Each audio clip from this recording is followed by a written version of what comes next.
Well, good morning, good afternoon for all you out there.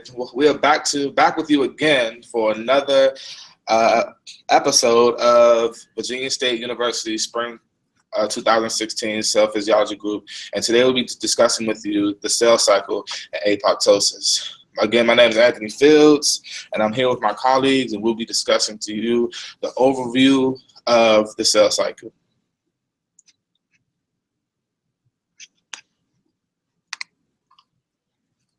My name is Loretta Granum, and I will begin with a cell cycle overview.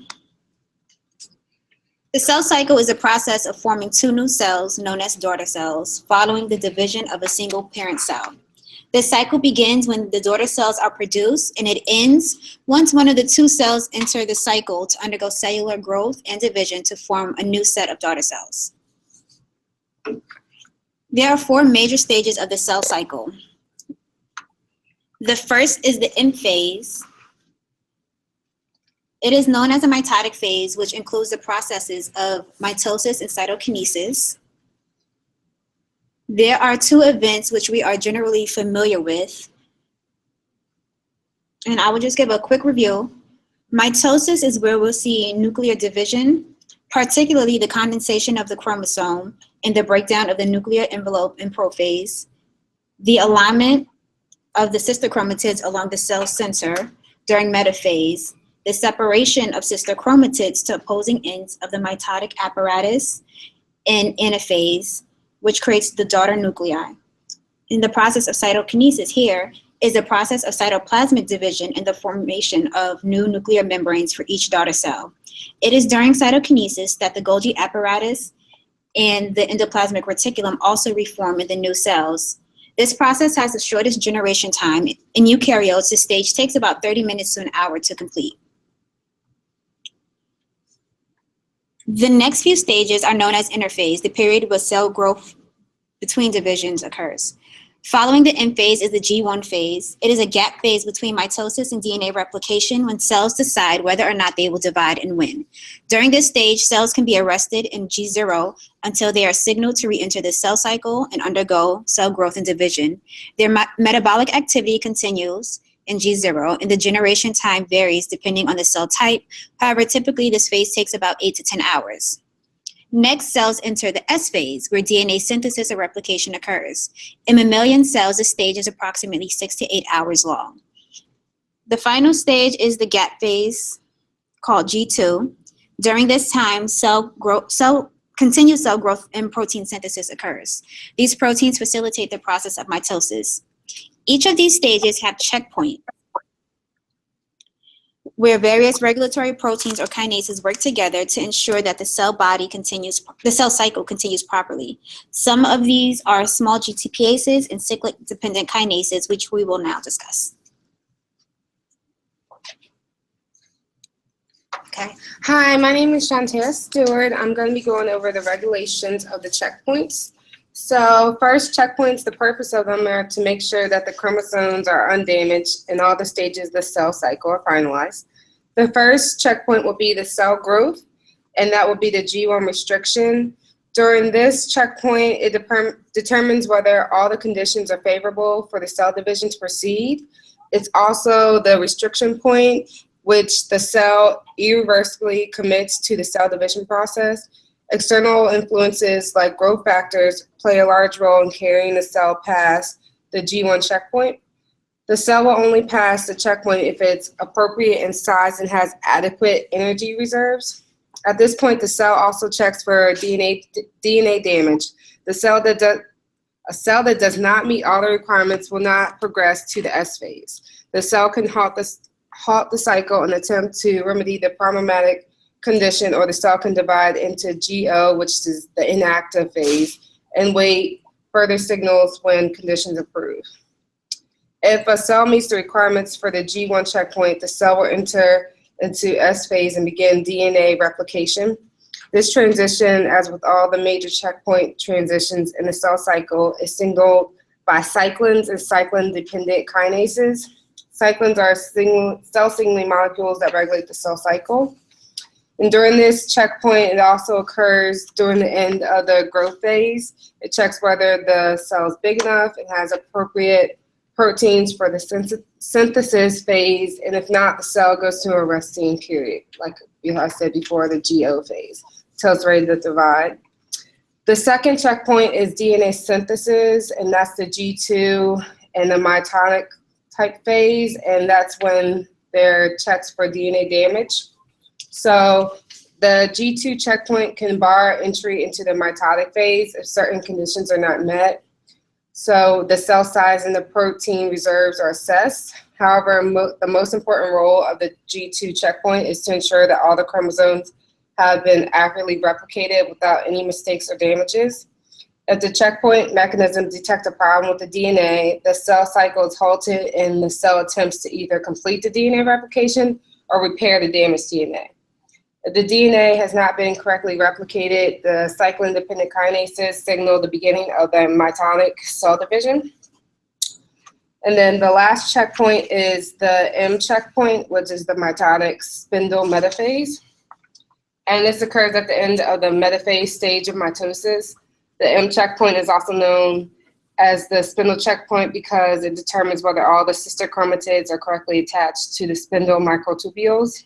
Because the separation of the sister chromatids during anaphase is an irreversible step, the cycle will not proceed until the kinesyl cores of each pair of sister chromatids are firmly anchored to at least 2 spindle fibers arising from opposite poles of the cell. And that's it for our checkpoints. Next are the proteins involved in the checkpoints. So starting off first, for the cell growth checkpoint was the first one, G1, is the cyclin-dependent protein kinases. That's an enzyme that adds negatively charged phosphate groups to other molecules in a process called phosphorylation. Through phosphorylation, the cyclin-dependent kinases signal the cell that is ready to pass into the next stage of the cell cycle.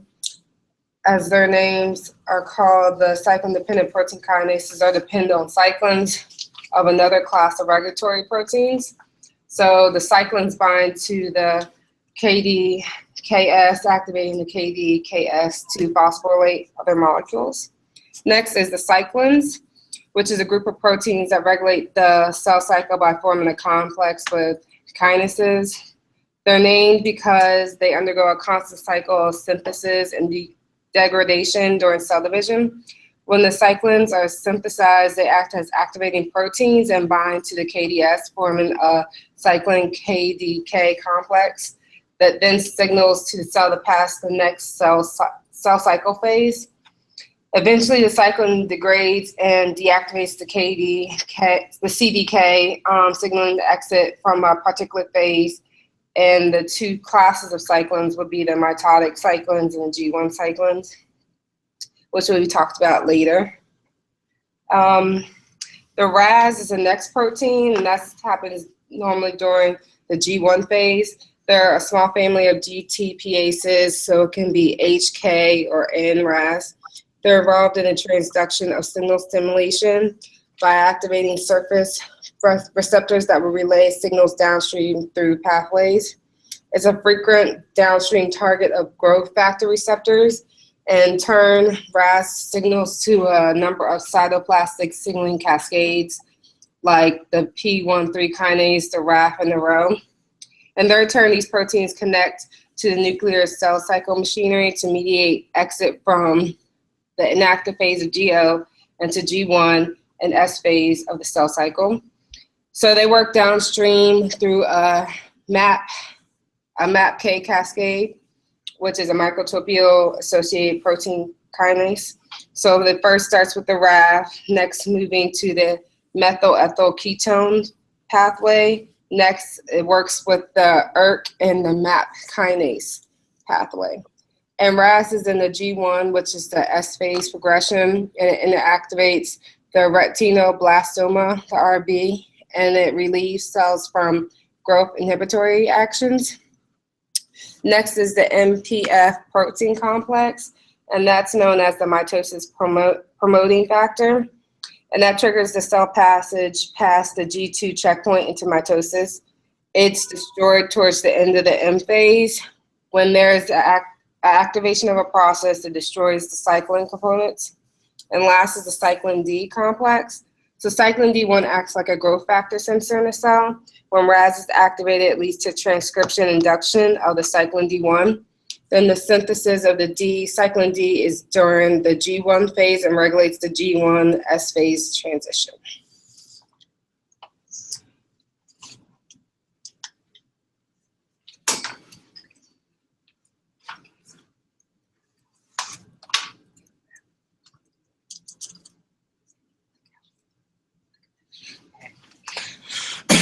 Okay, so one thing I definitely want to throw out there is the connection between the RAS small G unit protein and calcium signaling. One of the importance of this is that RAS operates with the MAP kinase pathway and can be activated through downstream via the RTK pathway or the it goes downstream to activate the PI3K that is an intracellular signal that goes on to activate, that can be activated by RTK or the G protein. And the RTK is a membrane-bound protein that will go on to phosphorylate PIP2 to PIP3, which activates protein serine threonine kinase that goes on to activate AKT, and that is what controls the promoter region for apoptosis.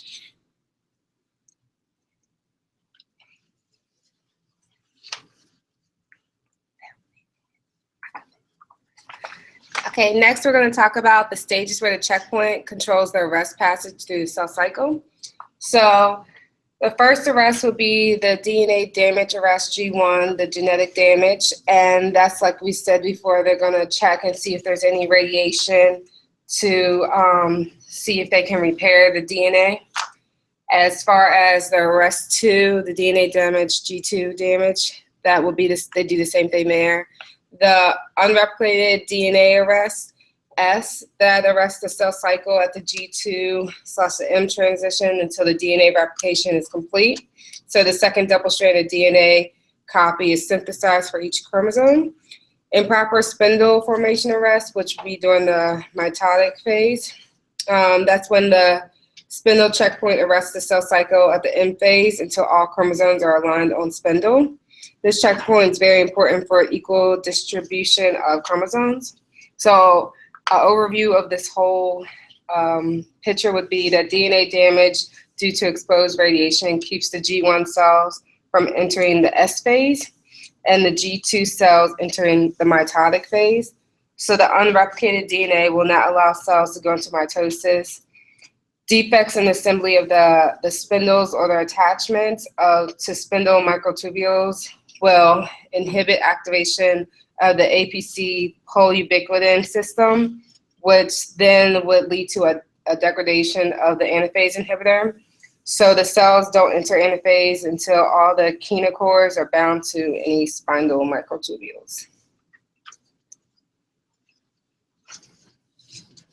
As we have learned, various heterodimeric protein kinases regulate the events outlined in the cell cycle. Cyclin-dependent kinase cyclin complexes include a regulatory subunit called cyclin, which we see here, and a catalytic subunit known as cyclin-dependent kinase, which we have here. The catalytic subunit remains inactive until the two bind. The specific target protein that is phosphorylated by the cyclin-dependent kinase complex is determined by the type of cyclin that is associated to it.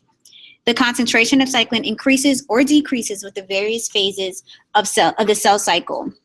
There are two classes of the complex which we will discuss. They are the G1 and mitotic cyclin-dependent kinase complexes.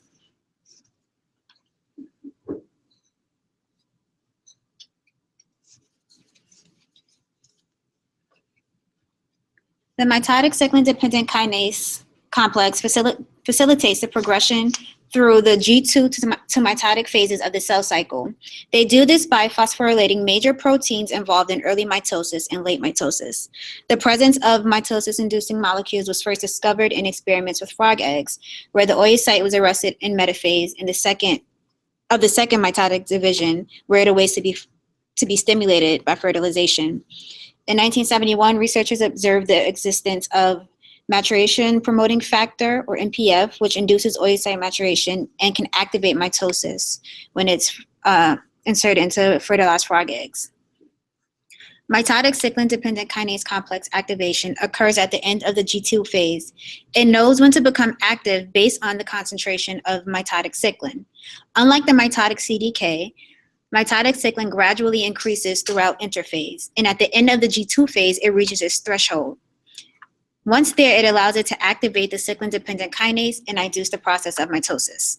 About halfway through this process, the cyclin molecules are destroyed and decreases the activity of the kinase to stop mitosis until the mitotic cyclin concentration once again reaches its threshold in the next cycle. The activation of this complex is not as simple as it may initially seem. It requires the association of the two subunits as well as phosphorylation and dephosphorylation of the kinase. In this figure here, we see that the mitotic CDK and the mitotic cyclin result in an inactive complex. There are two inhibiting phosphate groups that are added to the mitotic CDK by inhibiting kinases. So here we have one, which this blocks the active site. Then we have an activating kinase, which provides an activating phosphate group here. The complex still remains inactive until the phosphatase comes along to remove the two inhibiting phosphate groups. So we have it here in the removal of the phosphate groups. This creates a positive feedback loop, allowing the now activated mitotic cyclin-dependent kinase complex to stimulate the phosphatase and rapidly continue activation process. Once the complex has been activated, mitosis is triggered to stimulate mitotic events, including the degradation of the nuclear envelope, condensation of the chromosome, mitotic spindle formation, etc., through the process of phosphorylation. For example, the mitotic cyclin-dependent kinase complex phosphorylates lamin, lamin proteins associated with the nuclear lamina, to break it down and weaken the nuclear envelope. The mitotic cyclin-dependent kinase complex is also necessary around the time period where the sister chromatids separate. This complex phosphorylates the anaphase promoting complex, known as the APC, which is a ubiquitin ligase. That means that it targets the proteins to become linked to ubiquitin and ultimately degraded. APC specifically targets securin, a protein, when sister chromatids are ready to separate during anaphase. Securin is an inhibitor that targets separase, the protease that tries to separate the sister chromatids. However, when anaphase is triggered, the APC binds a ubiquitin to securin to destroy it and release separase. This facilitates the separation of the sister chromatids towards the spindle poles. The anaphase promoting complex also targets mitotic cyclin to be destroyed. This renders the mitotic CDK complex inactive. So we have that here.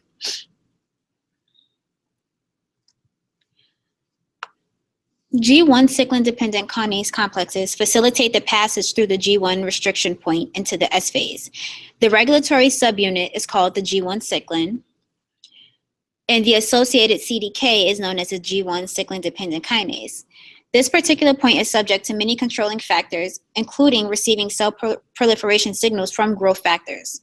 These signals activate the G1 cyclin-dependent kinase, which in turn phosphorylates target proteins to initiate specific functions. A major target protein of this complex, which we'll discuss, is the RB protein, which we see here. It regulates the expression of important genes whose products are necessary to regulate progression into the S phase. As you can see here, when it is dephosphorylated or inactive, RB is bound to a transcription factor known as E2F. So here's the inactive subunit. E2F initiates the transcription of the products needed for DNA replication. In this state, E2F is being inhibited, so movement into the S phase is blocked. Stimulation by growth factors here activate the RAS pathway, which we are already familiar with. This pathway then produces and activates the G1 CDK cyclin complex, which then phosphorylates the RB protein. With the addition of the phosphate groups, RB dissociates from the EF transcription factor, permitting it to activate gene transcription. It is at this point that the S phase can continue. While the M phase is in progress, the RB protein is dephosphorylated to inhibit E2F until it is once again stimulated by the growth factor. Mutations or defects with the RB have serious consequences since it is directly connected to gene transcription.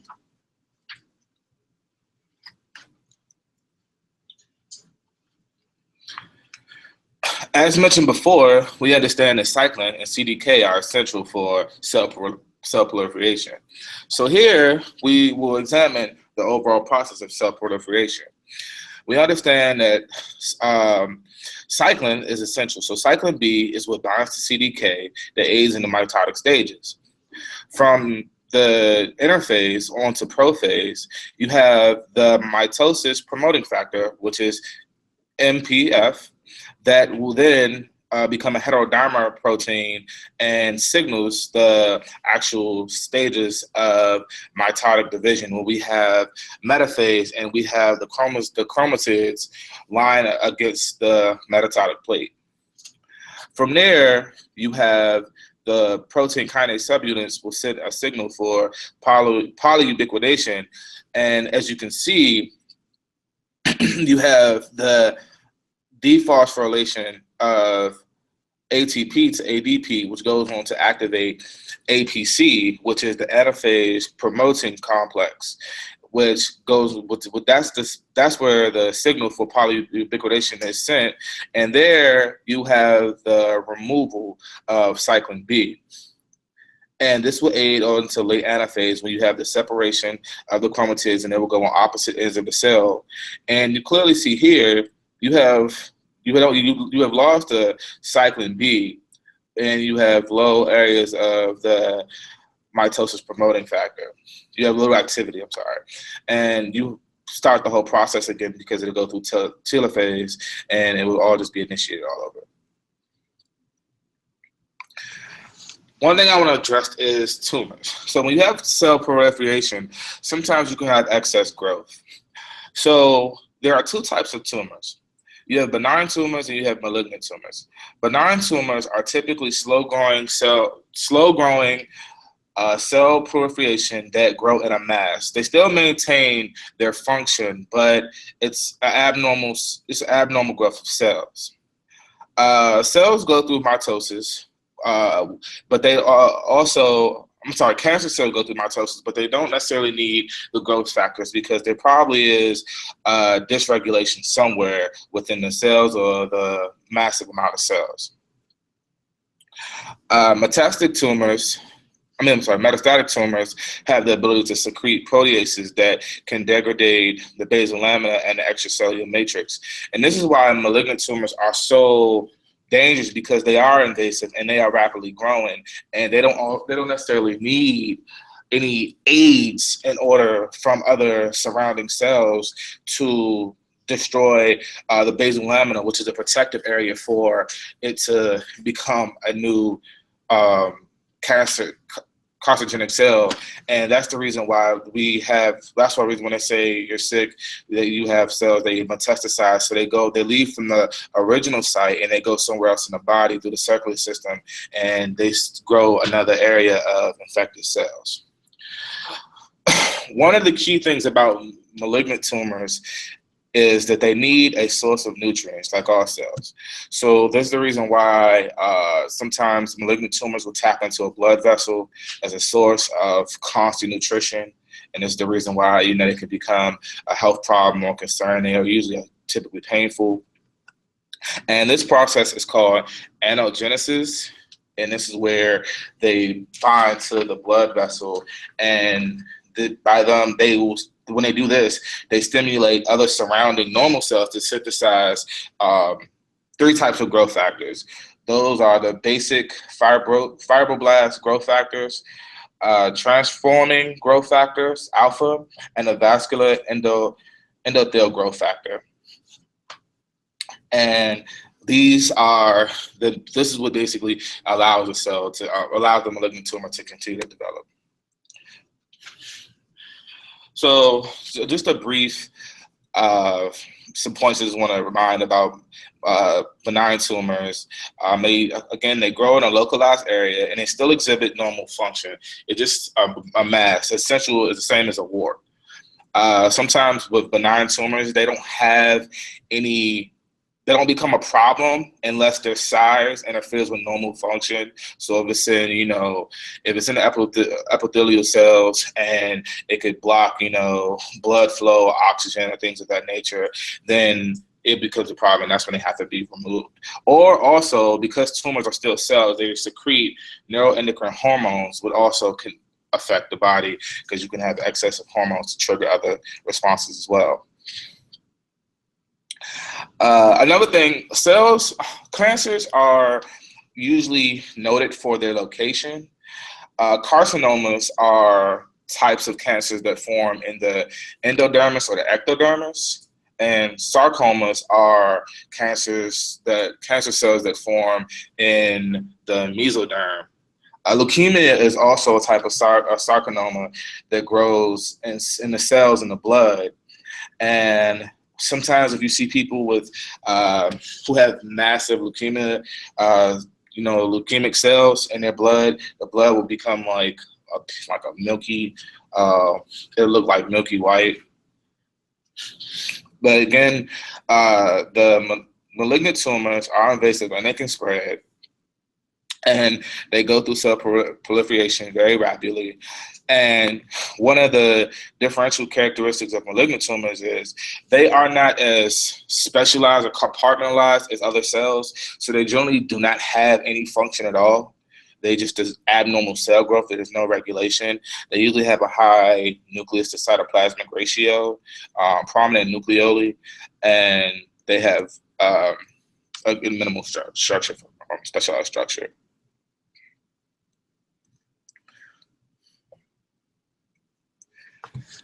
So with the cell proliferation, we mentioned earlier about how RAS played a crucial role in cancer development. So as you can see here, as the activation of RAS is through the cell surface receptor, the GPCR. And once you have the activation of the G protein subunits, you see RAS normal function has a negative feedback loop. So as you have the downstream cascade of RAS, you go on to activate ERK, which is a transcription factor that synthesizes DNA transcription.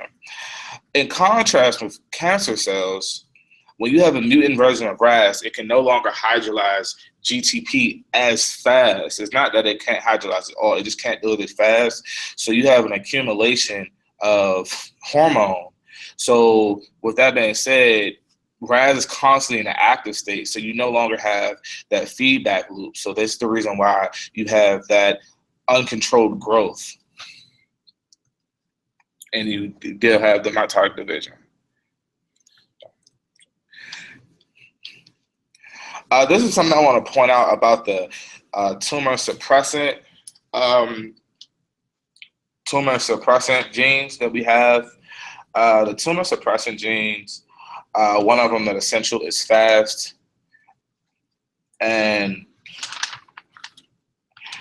there are different genes and proteins that inhibit cell proliferation.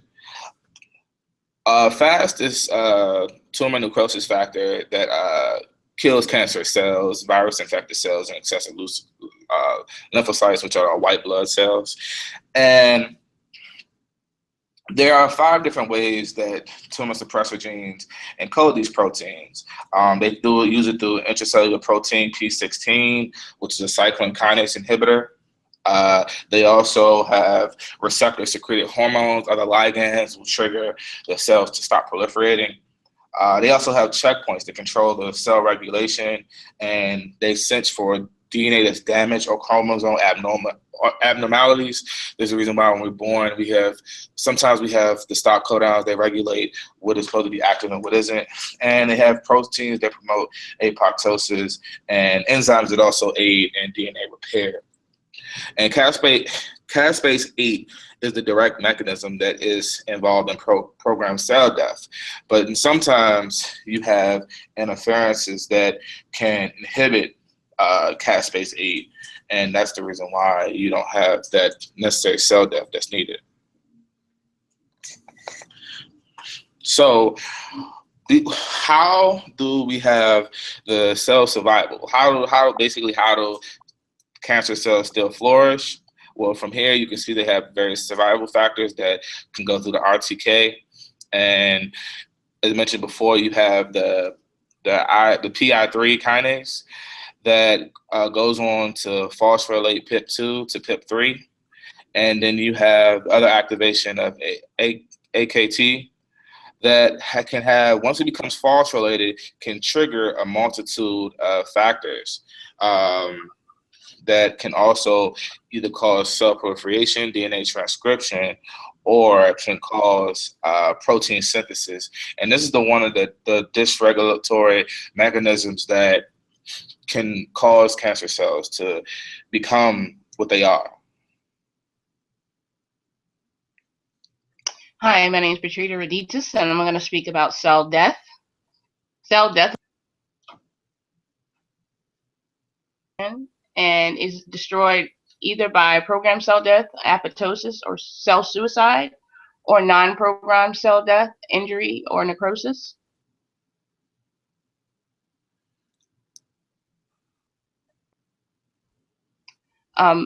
There are distinct differences between apoptosis and necrosis. Apoptosis is a controlled cell death, and it's programmed, and necrosis affects all cells and is accidental. And apoptosis is induced by physiological stimuli, while necrosis is invoked by non-physiological events such as viruses, ischemia, and toxins.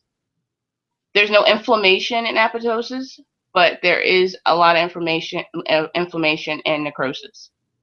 The shrinking of the cytoplasm occurs in apoptosis, and the nucleus condenses while the cytoplasm swells and the mitochondria. The cytoplasm and the mitochondria both swell in necrosis. Blebbing, which is the separation of the cell detaches from the cytoskeleton. This detaches the cytoskeleton from the membrane and swells into spherical bubbles. But and apoptosis happens, and there's no loss of integrity of the plasma membrane. It happens also in necrosis, but the integrity is lost in the plasma membrane. Apoptosis requires energy and is ATP dependent and is an active process and is functional in the mitochondria, and there's no energy required in necrosis because it's a passive process. Cell death pathway is activated through in apoptosis, and calcium overload is a key feature in necrosis. There are several types of necrosis. Coagulation necrosis, which is usually seen in ischemia. You see that with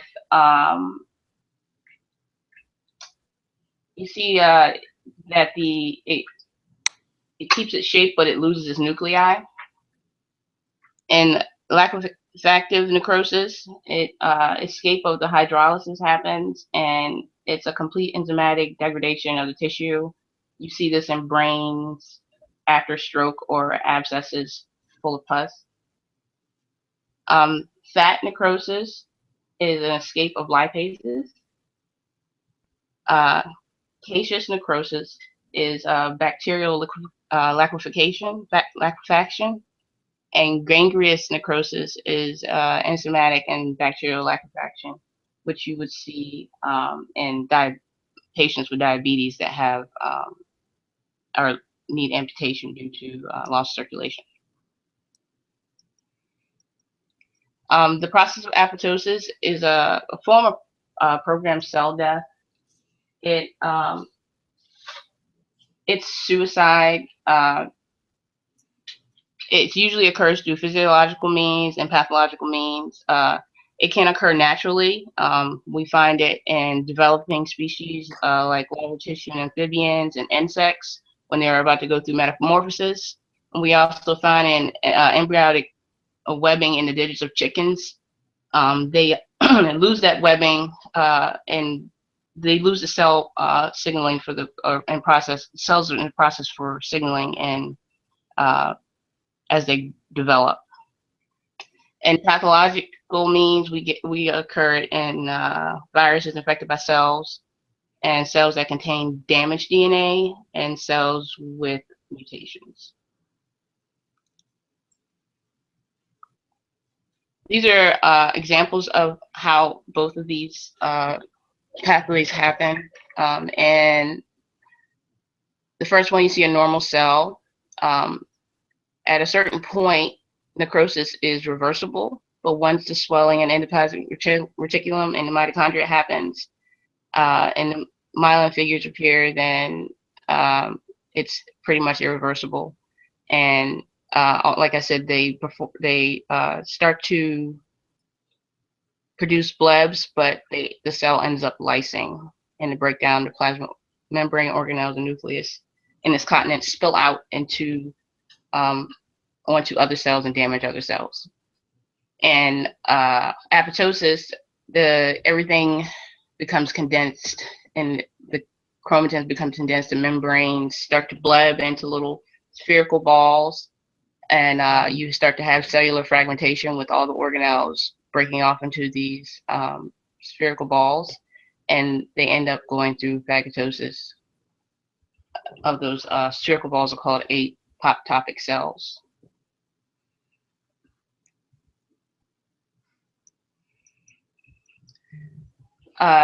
There's been research in the past where they found in a nematode elegans, they found that this particular nematode had 1,090 programmed cells, somatic cells, and after full development, they only had 959, meaning that 131 of them went through programmed cell death, and that they found two genes, SED3 and SED4, which are required for apoptosis to occur. And they also found an anti-apoptosis gene, SED9, which functions to regulate apoptosis. They found similar genes in humans that are related, or mammals that are related, and to SED3, SED4, and SED9, and they encode the proteins for apoptosis in humans.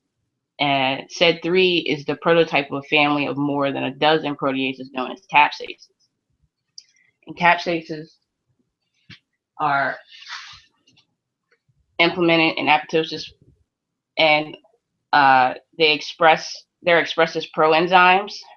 They contain 3 domains: the N-terminal, a large domain, and a small domain. Proteolytical activation removes the N-terminal, then the association of L and S to form a heterodimer active enzyme. Multiple caspases control different apoptic pathways and provide functional redundancy. They found out that when they used knockout mice, they knocked out capsase 1, they found out they could still go through apoptosis. The apoptotic process in mammal cells involves several capsases, some in which have special purposes. The whole subgroup is involved in cytokine activation rather than apoptosis. And some of them are initiators, and they target downstream effector capsases. The target sequence of several capsaces resemble the activating sequence of other capsaces. Capsaces can target their own activating sequences, and that also suggests they may have an autocatalytic positive feedback.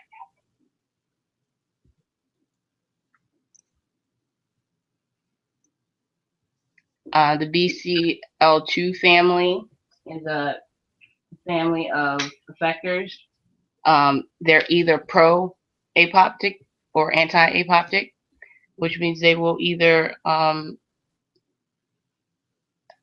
let apoptosis happen or they inhibit it. BCL2 and BCLXL will inhibit BAX and BAC in apoptosis.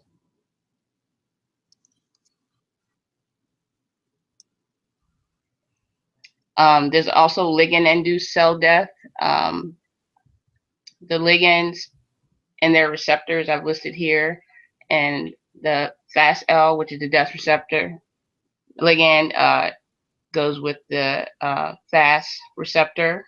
The TNF family, which contains the BAS and BAC and BAX receptors.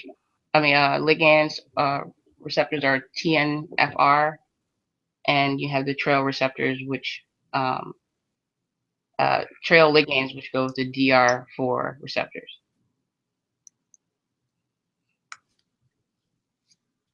Okay, we have two different pathways in which apoptosis happens, and that is there's actually three: intrinsic, extrinsic, and the granzyme pathway. And the intrinsic pathway, you have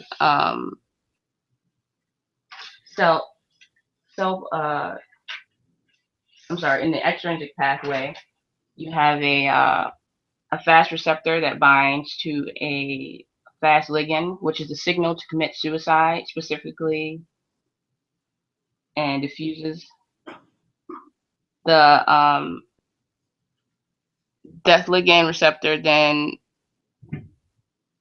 goes to the adapter and forms a disformation and activates caspase 8, which then activates caspase 3, which is the execution pathway. Once it's there, the cell is just programmed to die, and endonucleosis activation, degradation, and chromosomal DNA, protease activation, degradation of nuclear and cytoskeleton proteins, and cytoskeleton recognition begin. And intrinsic pathways is a little different. They don't have the death receptor, and it's a mitochondrial pathway. Damage to the DNA or a protein misfold usually cause this.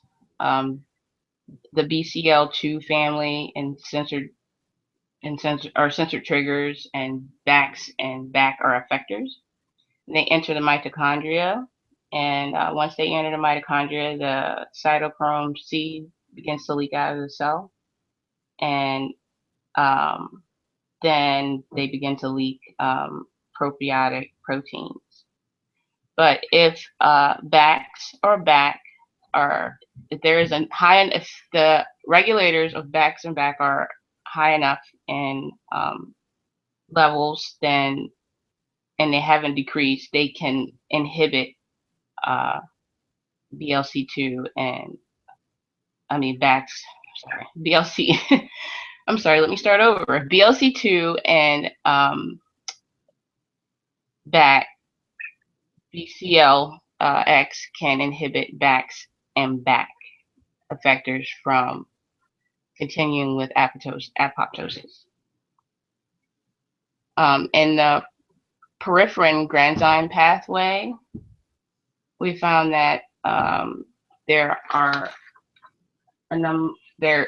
is another reason why the cytosolic T cells or pathway, the cytosolic T cells go through apoptosis.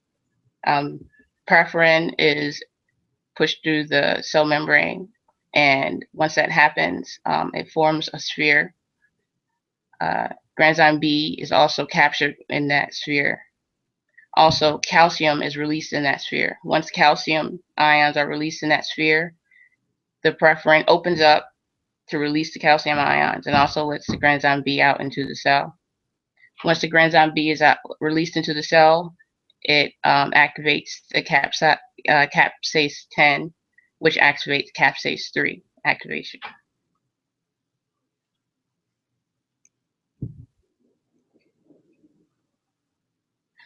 This is another diagram of all three. It's better explained. In the intrinsic pathway, the mitochondria pathway, proapoptotic molecules it starts with injury, radiation, toxins, free radicals. Withdrawals from growth factors and hormones can start it. And the BC2 family pretty much goes in to the mitochondria and releases and starts the activation. What also happens is once the DNA fragmentation begins, P53 will be released. P53 is a tumor inhibitor. It is also found that cancerous tumors lack P53. And once P53 has been released into the cell, it initiates apoptosis.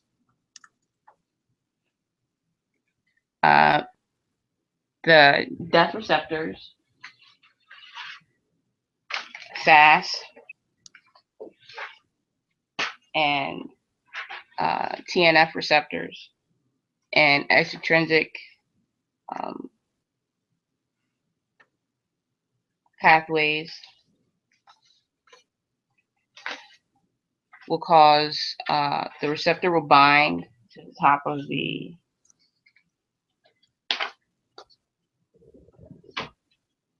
cell, and it's telling it to program itself for death. Once that happens,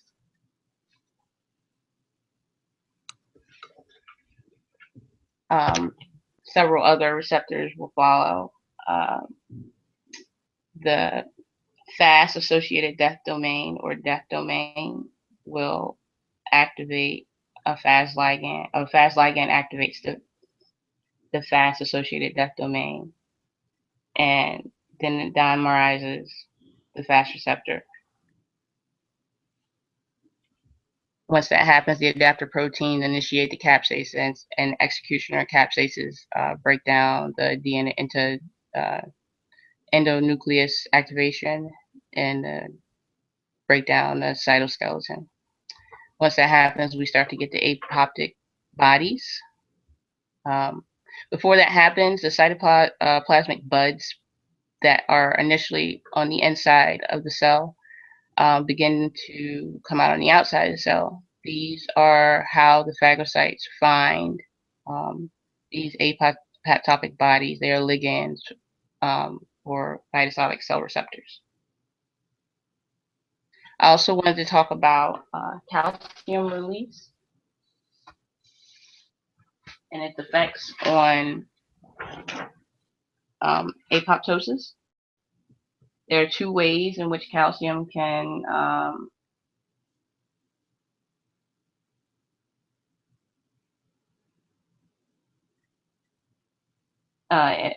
cause or help apoptosis go along. Calcium influx through cell membrane and activation of calcium through cell surface death receptors. And in these, the influx of calcium ends up inside of the cell, inside of the mitochondria.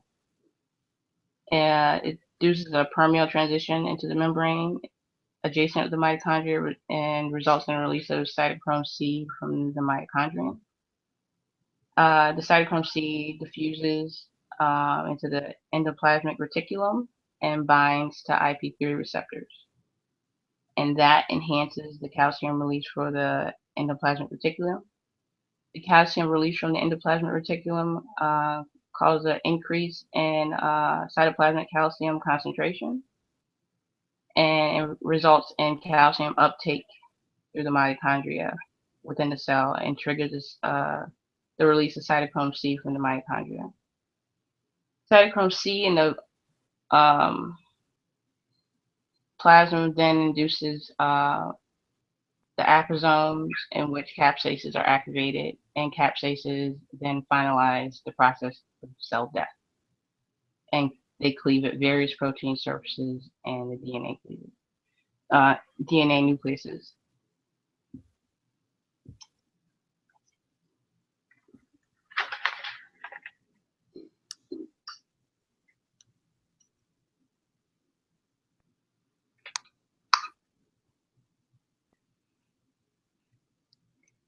You good? Mm-hmm. Okay, thank you. That will conclude our presentation, and we'll be back with you again next week.